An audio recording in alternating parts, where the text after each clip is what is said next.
soit glorifié. Chantons la présence de Dieu. Amen. La présence de Dieu ne nous trompe pas. La présence de Dieu elle est bonne. C'est beau d'être béni. Amen. C'est merveilleux. Merci Seigneur. Mais c'est pas que beau. C'est quelque chose de bon. Amen. C'est quelque chose de bon de sentir la présence de Dieu dans sa vie. Je voudrais tellement que tu puisses sentir la présence de Dieu. Peut-être que tu l'as senti un jour. Peut-être qu'un jour tu as été visité. Mais qu'est-ce que c'est bon quand la présence de Dieu demeure dans nos vies.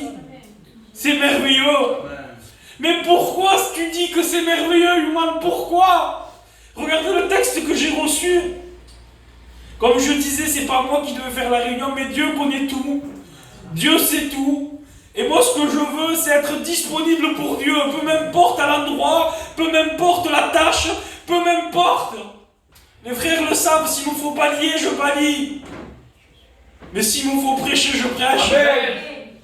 Peu m'importe la tâche, je veux être employé de Dieu là où lui il veut. Amen. Dans le domaine où il veut, peu importe où. Mais j'ai reçu un mot de Dieu dans mon cœur quand je roulais. Pendant que je roulais, je revenais d'une rencontre avec les frères d'église. Et j'ai dit à ma compagne, j'ai dit ouvre la Bible et lis-moi ce texte-là. Et j'ai cité Jean 14.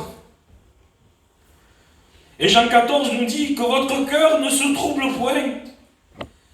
Croyez en Dieu et croyez en moi. Et j'ai reçu ça dans mon cœur, c'était fort dans mon cœur. Et je disais, mais il n'y a rien d'autre. J'ai pas eu le temps de me préparer. Il n'y a rien d'autre. Mais qu'est-ce qu'il était bon ce texte dans mon cœur. Il faisait du bien dans mon cœur. Ce texte disait que votre cœur ne se trouble pas. Croyez en Dieu et croyez en moi.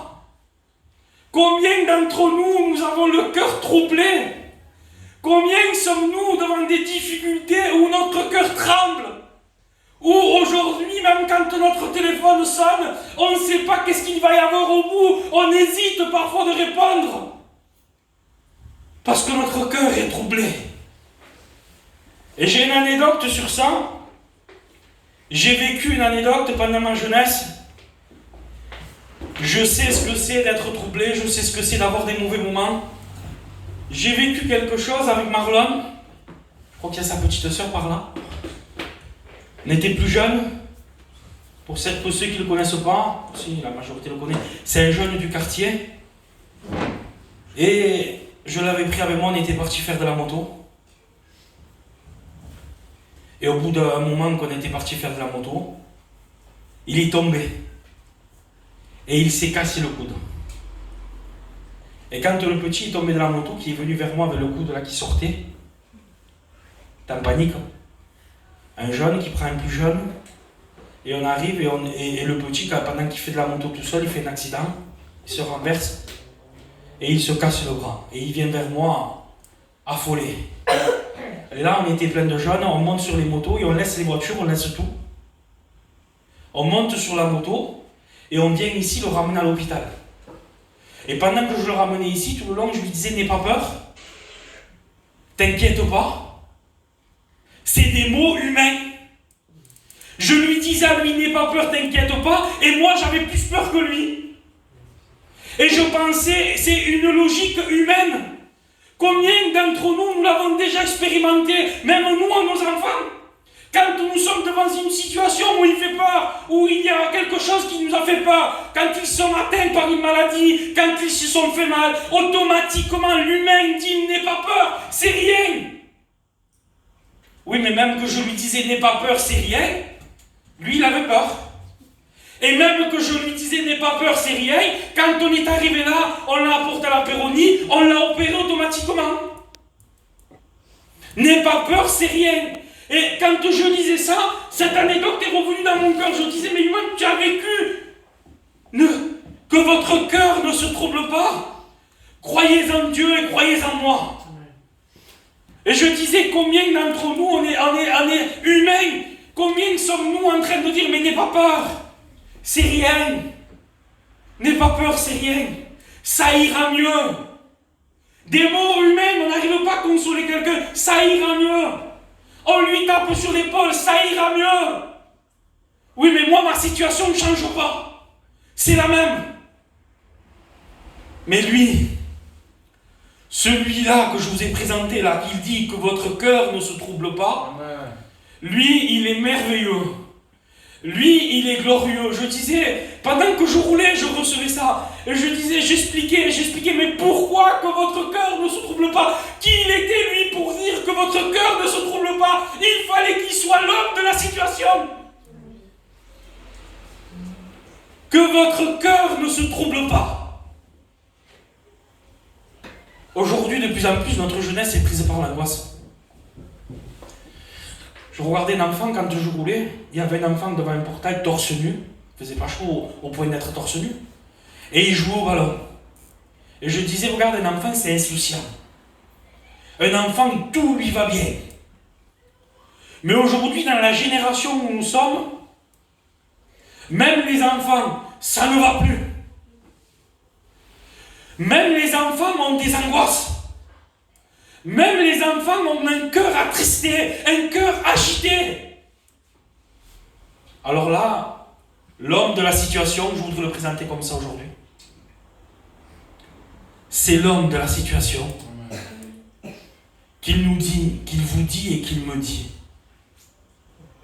que votre cœur ne se trouble pas. Croyez en Dieu et croyez en moi, il dit.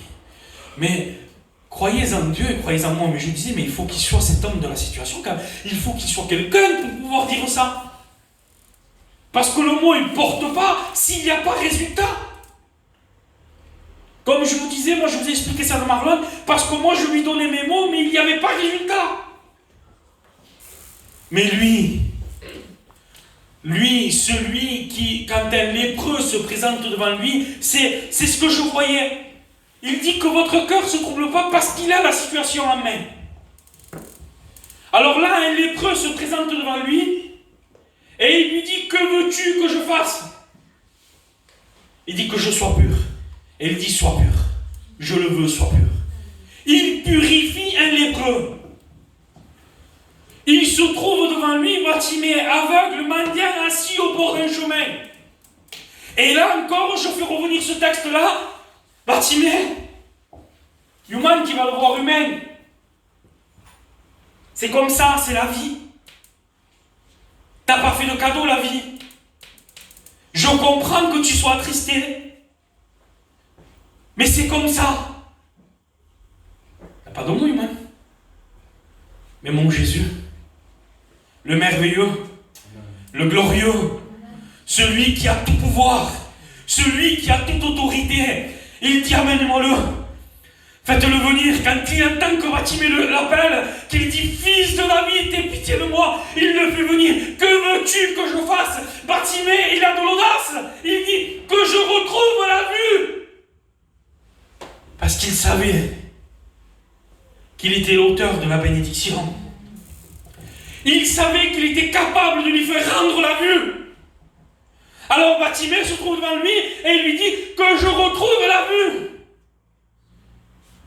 Que voudrais-tu qu'il fasse pour ta vie aujourd'hui? De quoi as-tu besoin? De quoi as-tu besoin dans ta maison? Besoin de paix? Bartimée était aveugle. Besoin de lumière chez toi? Parce qu'on peut croire y voir. Mais si on vit dans un lieu obscur, un lieu ténébreux, on s'y rendra même plus compte qu'on y est à l'intérieur. Vous l'avez fait l'expérience, les frères, déjà? J'ai déjà fait, moi. De me lever, pas allumer la lumière, et au bout d'un moment, mes yeux s'adaptent, et même dans la nuit, on arrive à y voir. On peut être dans une maison ténébreuse, comme Bartimée était dans l'obscurité, il était dans la nuit, parce qu'il était aveugle. Alors là, on est dans une maison obscure, on vient à la réunion, on sait que c'est vrai, on sait que c'est bon, on sait que Dieu peut changer une vie, mais on s'est habitué à vivre dans l'obscurité. Voudrais-tu pas retrouver la vue? Voudrais-tu pas que ce Jésus qui dit que votre cœur ne se trouble pas, croyez en Dieu et croyez en moi, que ce Jésus-là se lève dans ta maison, peu importe la situation, peu importe le cas.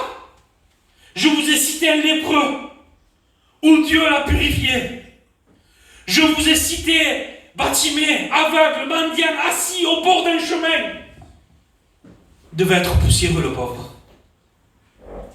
Mais les hommes, à part lui donner une petite pièce, une petite aumône, on ne pouvait rien lui donner. On ne pouvait rien lui donner. Pierre et Jean, à l'heure du temple, à l'heure de la prière, montent au temple. Et là, il y a un boiteux de naissance assis au bord, devant la porte.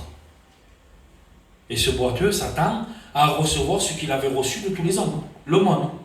Une pièce. Mais là, il rencontre Pierre et Jean. Animés du Saint-Esprit. Apôtres de Dieu. Bénis de Dieu, je voudrais te dire. Oint de l'Éternel. Ces hommes-là se présentent devant lui et ils ne disent pas ce que les autres disaient. Parce que vous avez vu bien souvent, quand on ne se filme pas pour donner le monde à quelqu'un, parce que maintenant c'est ça, on donne 5 euros à quelqu'un, on se fait voir. Mais bien souvent, quand on ne se filme pas, on donne sans regarder même des fois. On n'a pas envie d'affronter le regard. On n'a pas envie de voir la pauvreté. On n'a pas envie de voir la misère. Mais là, Pierre et Jean, c'était pas moi. Eux se présentent devant ce boiteux. Et vous savez ce qu'il dit? Il dit, nous n'avons ni or ni argent à te donner. Vous écoutez? Nous n'avons ni or ni argent à te donner. Ce qu'il attendait, lui, en réalité, il était là, il était habitué à être infirme, il était habitué à être placé devant la porte, il était habitué à être dépendant des gens. Tu t'es habitué à être heureux sur le dos des autres. Tu t'es habitué à vivre ta vie sur le dos des autres. Alors tu te contentes de ça, tu dis je sors dehors, mes copines vont me faire rire. On va passer un moment avec les garçons, avec les filles, on va discuter, on va rigoler. Mais quand je rentre chez moi, eh bien je suis ce boiteux assis devant la porte, interdit de rentrer dans le temple, parce qu'il était impur, parce qu'il n'était pas accepté dans le temple. Et le péché, c'est ce qui nous met une séparation entre nous et Dieu.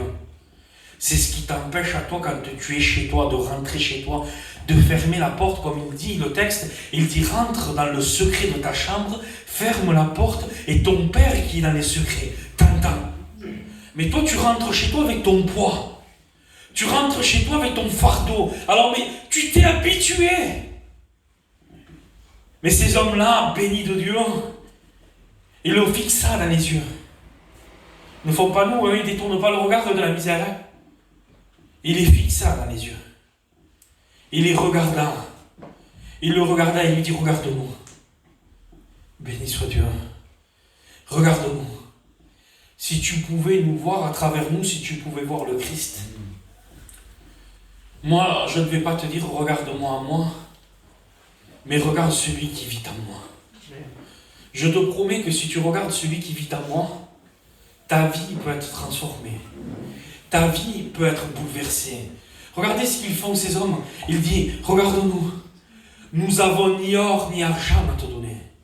Mais ce que nous avons, au nom de Jésus-Christ de Nazareth, lève-toi et marche. Et là, d'un bond, il se relève, infirme, paralysé. Mais pour moi, c'est pas possible. Si, c'est possible. Parce que la Bible nous dit, tout est possible à celui qui croit. C'est possible d'être un chrétien. C'est possible d'être une chrétienne. Oui, mais je suis jeune, moi je vais vivre. Mais tu ne sais pas que de vivre dans le péché, c'est pas la vie. De vivre dans le péché, ce n'est pas ça la vie. Et le diable voudrait te faire croire, réjouis-toi, profite, vis. Parce que moi je suis trop jeune, j'y arriverai pas.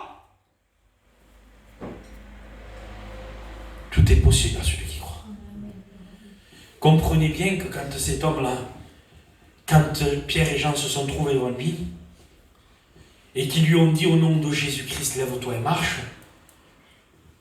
s'il n'y a pas l'élan de foi, s'il ne transmette pas la foi, si en réalité il ne sent pas l'approbation de Dieu, cet homme, il ne se lève pas, le pauvre. Il dit, qu'est-ce qu'ils veulent, ces hommes? Ils veulent me faire lever. Mais je suis infirme. Je suis paralysé. Je suis assis devant la porte depuis des années. Et eux se présentent devant moi en me disant, lève-toi. C'est ce que nous, on te fait. C'est ce que la parole de Dieu te dit. Lève-toi. Marche avec Dieu. Attache-toi à Dieu. Il est possible pour toi d'être un chrétien. Il est possible pour toi d'être une chrétienne. Et toi, tu restes assise. Tu restes assis. Oui, mais moi, pourquoi eux et pas moi? Pourquoi eux, ils ont reçu et pas moi? Parce que tu ne te lèves pas quand Dieu te demande. Ne parle pas de lever un appel, hein, mais de se lever dans son cœur. De prendre cette résolution de dire, je veux marcher avec Dieu. Je veux être une femme de Dieu. Je veux être un homme de Dieu. C'est possible encore. Mais est-ce que toi, tu le veux? Alors on va encore un peu plus loin. Amen. Je vous recite le texte, parce que je veux qu'il s'imprègne. Je veux que ce texte nous empêche de dormir ce soir. Que votre cœur ne se trouble pas. Croyez en Dieu et croyez en moi. Il est l'homme de la situation.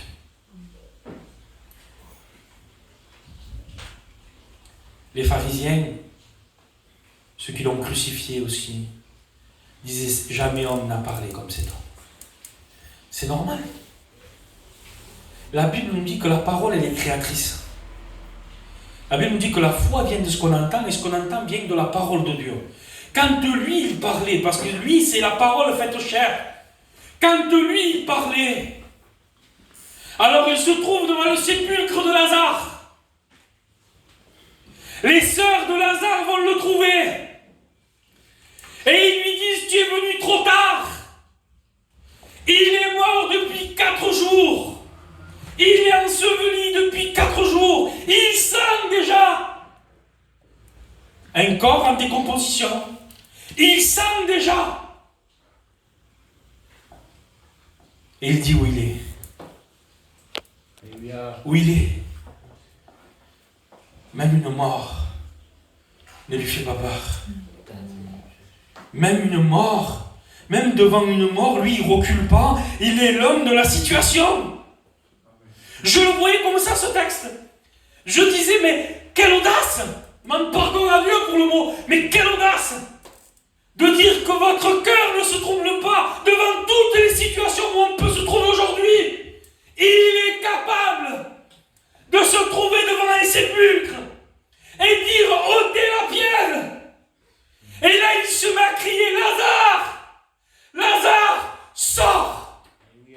Et la Bible nous dit que Lazare sortit du sépulcre. Il est la résurrection et la vie.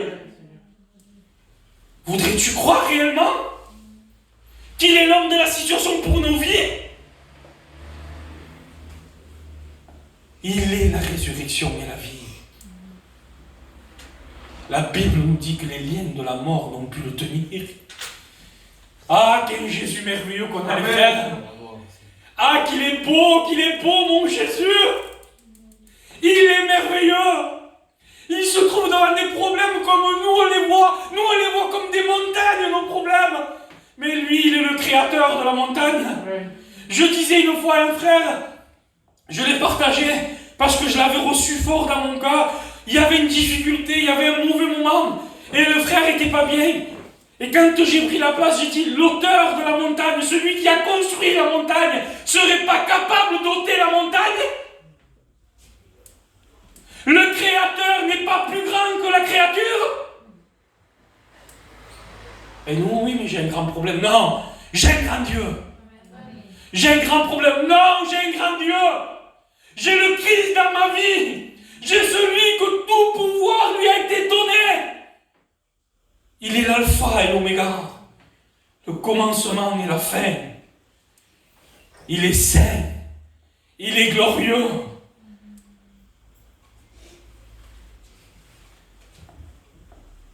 Comment Dieu va-t-il changer alors? Parce que toi tu dis ça, je ne le vois pas moi dans ma vie ça. Eh oui, tu es devant ton difficulté, tu es devant ton problème. Et à ta façon, tu voudrais que Dieu agisse. Et tu te butes en disant, mais je ne le vois pas moi chez moi ça. Ceux qui sont en train de me dire, là je ne le vois pas chez moi. La Bible nous dit, qu'en lui il n'y a aucune ombre de variation. Amen. Il est le même hier, aujourd'hui et éternellement. Ce qu'il a été capable de faire à travers ses hommes, ce qu'il a été capable de faire à travers la parole, quand il criait à Lazare, Lazare sort, Lazare sort. Il l'a précisé, Lazare. Un frère disait, vous savez pourquoi il a précisé Lazare? Il dit parce que tout ce qui était autour serait sorti aussi d'homme. Mais il a précisé, Lazare sort. Il faut qu'il précise dans ta vie. Il faut qu'il précise dans ta vie. Tu as besoin de Dieu. Mais il faut que tu réalises que c'est de lui que tu as besoin. Que tu as réellement besoin de Dieu. Il faut être précis avec Dieu. Seigneur, bénis-moi, oui, mais pourquoi faire? Pour continuer dans le monde? Bénis-moi, pourquoi faire? Qu'allons-nous en faire de la bénédiction?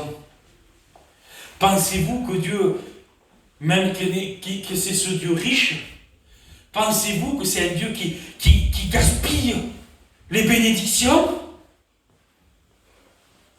Non. Dieu prend soin. Dieu regarde. Ah, nous ne méritons pas de recevoir des bénédictions. Je vous le promets qu'on ne mérite pas. Je ne le mérite pas de recevoir les bénédictions. Mais selon comment je lui demande, selon de quelle façon je lui demande, Dieu connaît mon cœur et Dieu sait de quoi j'ai besoin réellement. Parce que des fois on met le doigt sur quelque chose et on dit je veux ça, mais en réalité c'est pas ça qu'on a besoin. Mais il est merveilleux. Je voudrais qu'on se l'empare, qu'on se l'accapare. Quand il y a une bonne affaire, on la veut. Hein. Quand il y a une bonne affaire, on sait la faire, on la veut. Hein, quand on sait qu'il y a une solde à quelque part, on veut y aller, on veut être les premiers, on veut prendre tout, même celui qu'on n'a pas besoin, on le prend quand même, parce qu'il est pas cher, parce qu'il est bon, parce qu'il est soldé, parce que ça vaut le coup. Mais Jésus, il est merveilleux. Jésus, il est celui qui comble une vie. Jésus, il est celui qui transforme les cas. Jésus est celui qui guérit les lépreux. Jésus est celui qui guérit les aveugles. Jésus est celui qui ressuscite les morts. Jésus est celui qui se trouve devant. La Bible nous parle de deux cortèges. Un cortège de pleurs et un cortège de joie. Et Jésus se trouve devant cette femme-là qui a perdu son fils. Un fils unique. Et Jésus est capable de lui dire ne pleure pas. Mais quand même, ça me dépasse, moi. Le jour où je dis ça à quelqu'un, moi, les frères, si vraiment, ne le dites pas, faites attention. C'est pour prendre une raclée. Parce qu'on peut se tromper des fois aussi. Ça vient de Dieu, frère, ne pleure pas. Oui, mais moi, je suis en train d'apporter mon fils en terre, là. Mon fils unique. Et toi, tu me dis, ne pleure pas. C'est quelque chose, humainement parlant, c'est une folie même, de dire ça. Mais mon Jésus, le Jésus des frères, celui qu'on a rencontré, celui qui a changé nos vies, celui qui a comblé nos cas, pas le Jésus de la petite crèche, pas le Jésus qui est resté cloué sur une croix, pas le Jésus de mon frère ou de ma sœur, mais ce Jésus-là, qui s'est offert en sacrifice parfait à la croix, lui, le Christ, le Fils du Dieu vivant, se met là devant ce cortège. Et il redonne la vie. Il redonne la vie. Ah oui, ne pleure pas. Ne pleure pas. Ah oui, il a la solution. Que votre cœur ne se trouble pas. C'est normal, il a la solution. Que votre cœur ne se trouble pas. Oui, mais comment je fais alors pour pas que mon cœur se trouble? Eh bien, remets-toi à lui. Amen. Comment je fais pour pas que mon cœur soit malheureux? Approche-toi de lui. Comment je fais? Parce que moi je suis plein d'angoisse au dehors, on ne le sait pas, mais chez moi c'est l'angoisse totale. C'est la misère. Heureux celui à qui les péchés sont pardonnés. Approche-toi du sanctuaire de Dieu. Ne t'approche pas pour être libre et sortir dans le monde. Ça va faire rire certains frères. Il y a quelques jours, il y a une personne qui nous a dit, mais Jésus, c'est pas un paillou. Vous l'enganturez pas. Mais il a raison. Il y a des personnes qui se présenteraient devant Jésus comme ça. Il y a des personnes qui voudraient d'un Jésus comme une roue de secours. Un Jésus quand la roue ne va plus. Quand j'ai crevé, je vais dans le coffre et je regarde si j'ai la roue. Des fois, elle n'y est pas. Je croyais qu'elle y était, mais elle n'y est pas.